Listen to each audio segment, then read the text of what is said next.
Welcome back to my channel. In this video, I'm going to cover a variety of methods for installing newel posts that look like just like this, only 4 or 5 feet long. If you've never seen a newel post before, it is the most important part of a balustrade or railing structure. So what I'm going to do is give you a synopsis of why posts are so important and the various methods that I have used in the past to install posts, and then you can drill down into the specific videos I have on my channel to research which one fits your needs. Stay tuned, enjoy the video.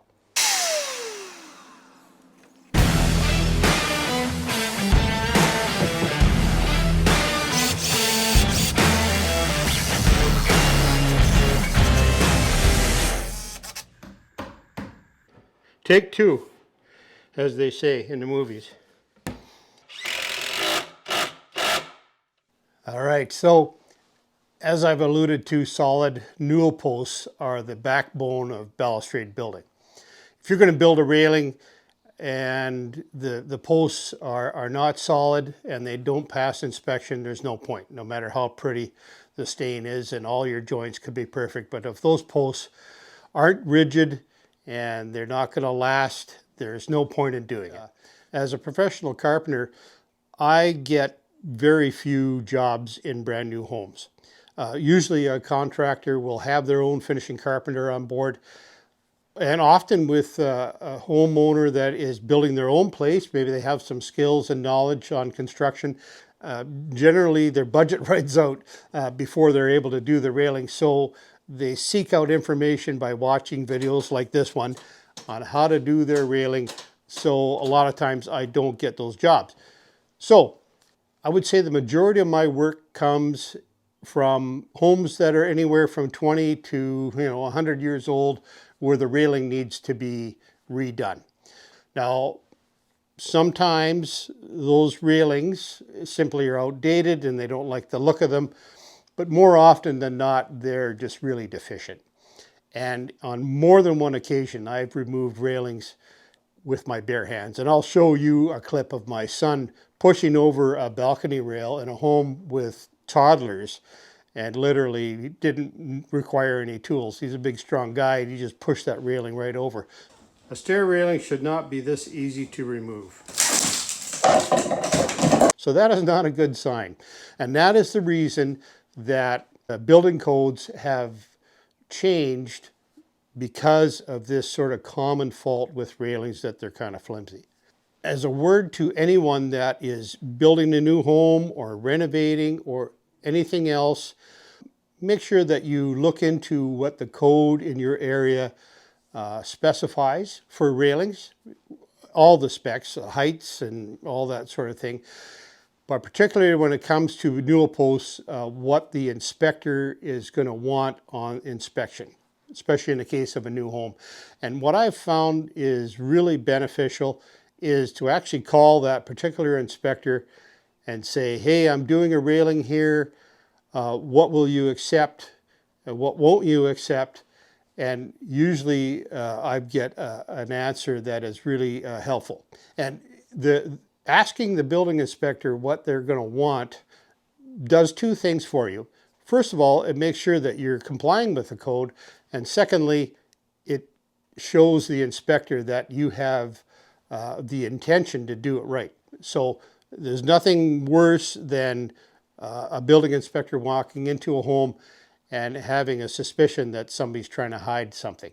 So having said that, that's what I do ahead of time, is I always seek out the right answers and go ahead and do the railing properly. I will move on and I'll talk about the specific options for installing newel posts. In the jurisdiction where I work, newel posts must be integrated into the floor joist, which means that there has to be some kind of mechanical connection between the post and the floor. And what they really want you to do is to actually drop your newel post into the floor system and then attach it to floor joist with construction adhesive and of course a mechanical fastener like a lag bolt or a through bolt with a nut and a head on it and washers and whatnot. There are situations where you simply just can't drop a post into the floor, and you have to use either a rod that goes into the joist or some other system.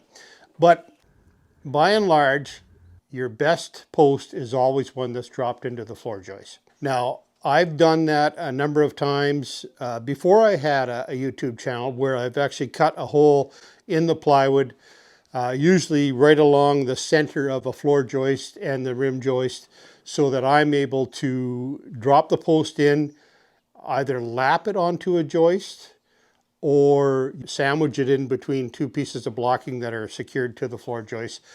And then I use that same piece of plywood to patch the hole, and usually have to use some 2x4 or heavy plywood blocking underneath the plywood where the cut is and there's no support underneath it.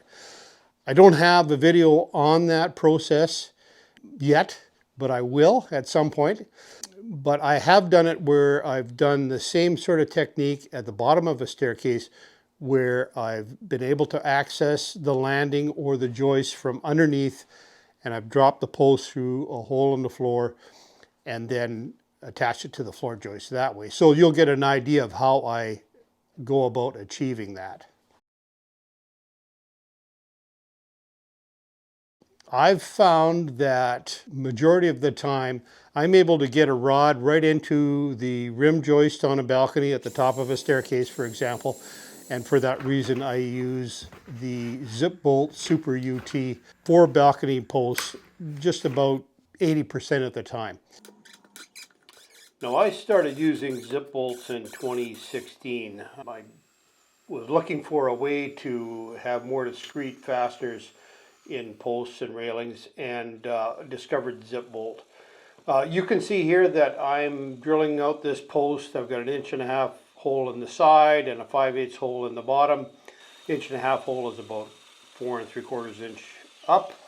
You'll notice that the hole is off center, which is fine, because sometimes you need to do that to suit the staircase. The beauty of this system is that it tightens with a gear housing, and that gear housing can be quickly released, so you can dry fit your post as many times as you need. You can put shims underneath or cut the post at a slight angle to make it fit. And then on your final, you're going to apply some adhesive and tighten that gear housing down as much as you can. And on the finals, I will use a little ratchet set, because it's really easy for me to sort of judge how much tension I'm putting on and just cinch it right down. And I've had really good luck with those posts, not had any problems with them. And then that seems like a huge hole, but you just plug it with a 1.5 inch oak plug, matching plug, tap it in, and then sand it flush. And you know what, you put that stain on, you're going to have a hard time finding that 1.5 inch plug. So that is a great system.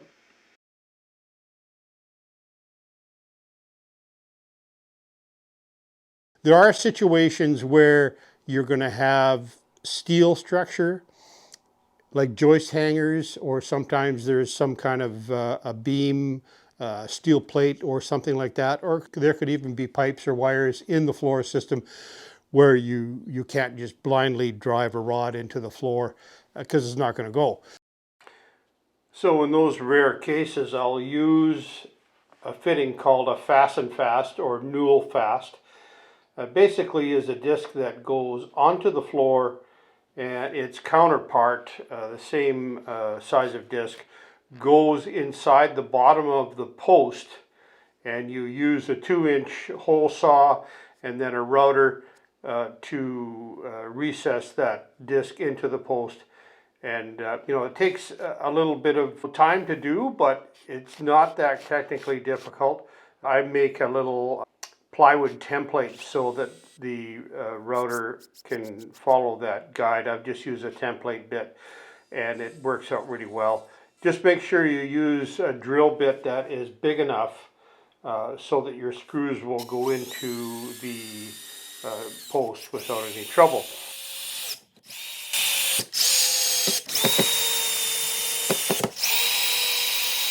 Now here I'm just cranking this onto the floor in a clockwise direction. It's just a coarse thread on that post.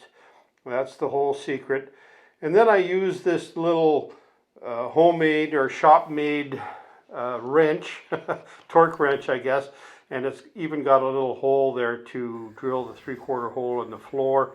I've got some rubber padding on that wrench, so to speak. You know, it's basically cut so it'll fit around the newel post, and I'm able to crank that in. Here I'm just going to give it a little tweak. And it works really good on corner posts. You can straighten the post out when you do your railings and get them plumb, and I think it's a really good way to go in those situations. Now, if you have another idea for posts, let me know in the comments. I'd love to hear about other types of fittings that are out there.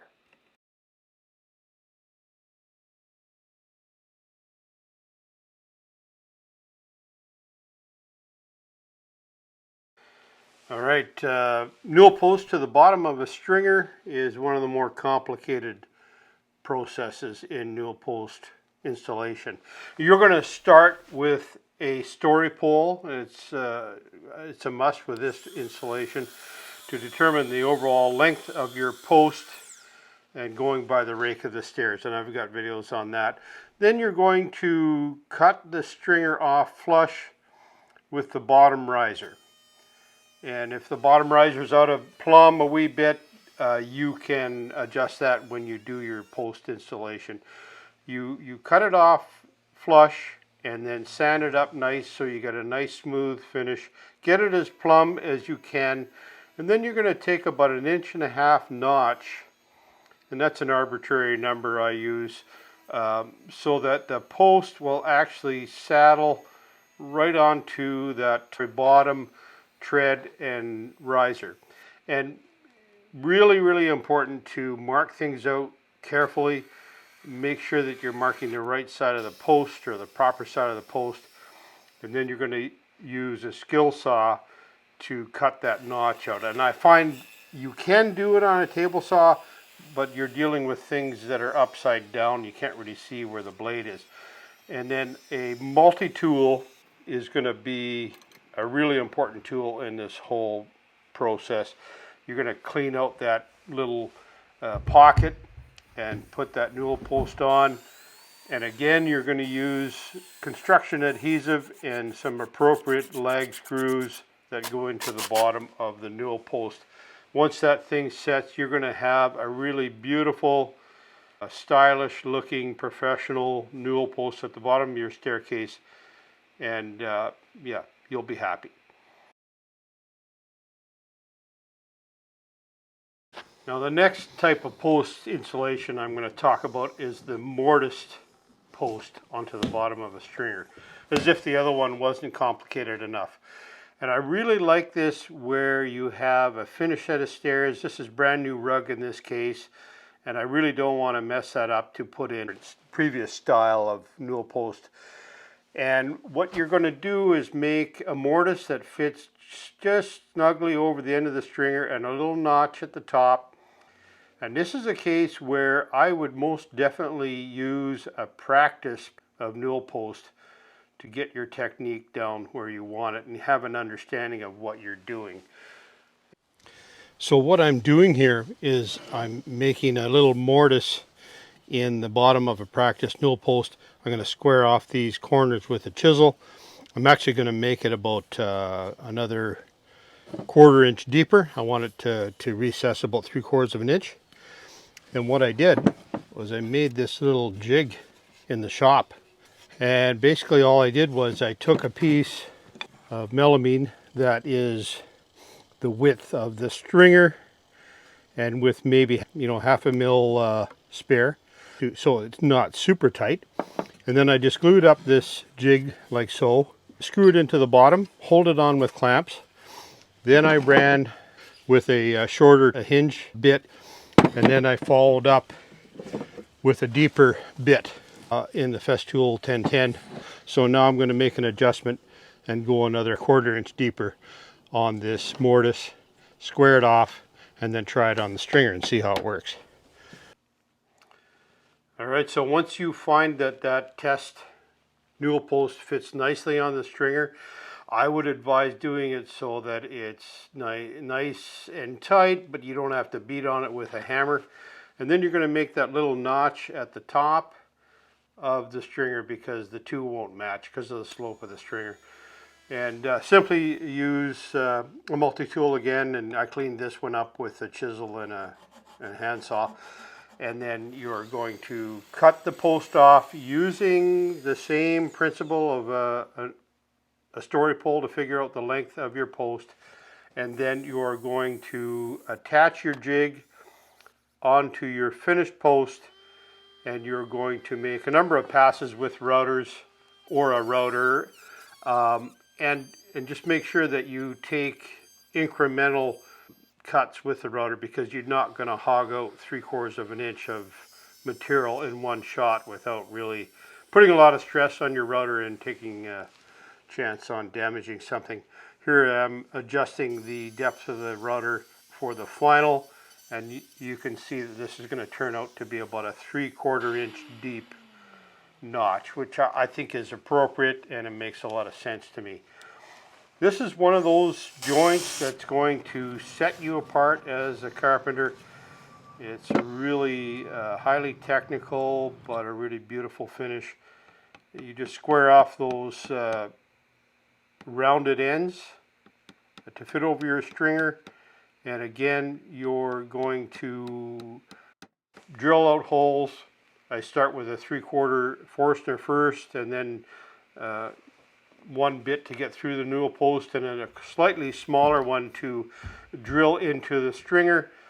And of course you need to really make sure that those holes go straight so that you don't punch a lag bolt through the side of the stringer. Here I am adding construction adhesive once again, putting in the lag bolts. I'm going to finish this one off. As you can see, this is a finished post. The customer didn't want me to do finishing inside the house with a baby in there. And I'm just knocking in these plugs flush, pre-finished plugs, and you can see that, you know, it's a pretty decent finish. And here you are, beautiful finished job, really nice looking stringer, and it's very, very solid.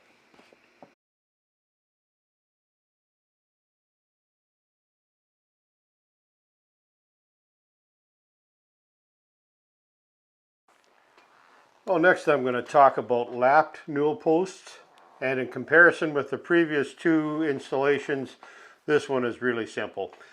And it works really well in situations where, for one reason or another, you have to put a post and lap it over top of your stairwell. And in some cases, people will choose to put all the Newel posts on a balcony, for example, lapping over the opening. I always use, again, a story pole, and in this case you're likely going to be using a post that is, you know, nearly 5 feet long. And I'm using a laser level here to really nail down the accuracy, and then a story pole that I've marked with the laser level to mark the lap on the post. In other words, the place where the post needs to be notched to go around the floor structure, and also where it needs to be cut off. So then I'm able to go to the saw, make my overall length cut, and then start lapping that post. And similar to the notch I made at the bottom of the staircase, I do this with a skill saw on the job site, and I just make one cut from each side and then finish it off with a handsaw. I will comment here that you could do this with a bandsaw if you actually had one handy. I used to take the bandsaw along with me to the job site, but now I just find it not too practical. Then you're going to clean up that post, or clean up that lap. You're going to put some, again, some plug holes in with a 3/4 Forstner, and then put some more, pre-drilled some more holes through that lap and put it into place. And You'll notice throughout this video, I always do a dry fit before I add adhesive and the permanent lag bolts. You can see here I've just got a smaller screw in here just so I can check the level.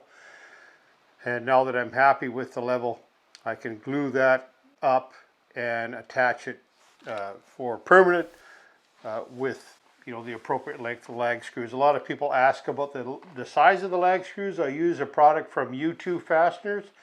It's about a 5/16 shank screw with a washer head or a pan head, and it works pretty good.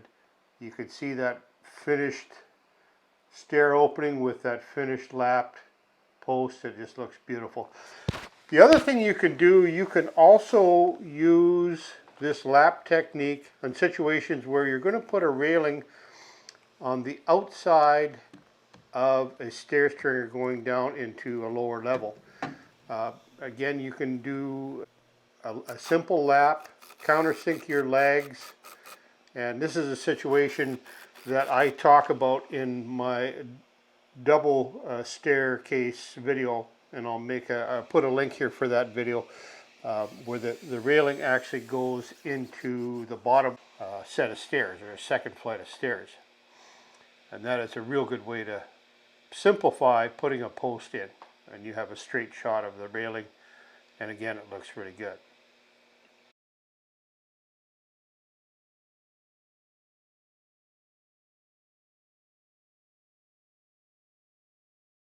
All right, so if you've waded through this long video this far, I'm going to now give you some bonus tips for Newel Post installations. The first one being that sometimes there is no structure where you have to put a post. And in this case, I took the riser off this set of stairs. A little bit unusual situation, but there was nothing behind the area where I wanted to put the post in. So I just glued and screwed in a piece of construction lumber, a 4x4, so that I could lag those big screws. I think those are 6-inch screws right into the structure. Here I'm putting in blocking into the floor structure so that I can get a Fas-N-Fast fitting through the floor and into actually some solid lumber. You can see a big cold air return duct right there underneath, so that means I couldn't have accessed the floor system to drop a post into the floor, and so I had to put some added structure. Now I'm cranking down a post with some glue and using a little clamp. And one thing that you'll find is when you use glue, you can actually crank that post another half turn. So one of the things that you can do when you put posts in is attach your Zipbolt fittings onto the posts on a bench before you install the post into the floor. And it's much easier to do it that way than trying to work bent over and on your knees to put fittings on an existing post. Speaking of posts, one of the things that I always do, you're always going to have more than one post, at least two on a run, whether it's a balcony or what have you, or a staircase. And I use a straight edge, like a strip of plywood that's perfectly parallel, or a track from my track saw to make sure both posts are lining up. Otherwise, you're going to have some real nightmares when you go to do your railing cuts. Another tip I would say is really beneficial is when you're putting your posts in, yes, it is wonderful to have super plumb posts with your bubble right in between the lines, but it's not always possible. And sometimes you can spend way too much time trying to get a post perfectly plumb when you can usually plumb them up when you attach your railings.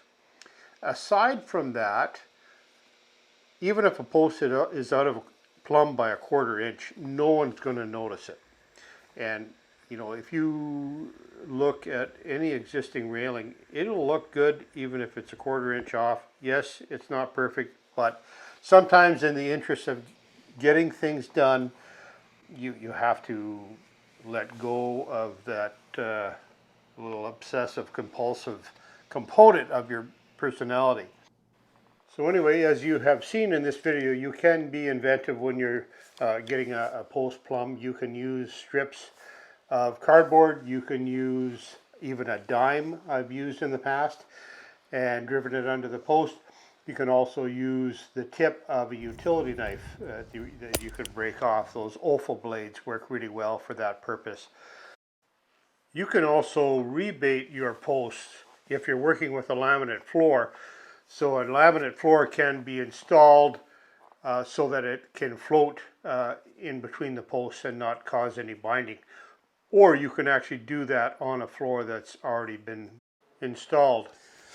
All right, thanks for watching. Don't forget to watch more videos on my channel on any of these techniques and sort of get more information on them. And please like, subscribe if you haven't already, and leave a comment if you have any questions or suggestions. Take care. We'll see you on the next video.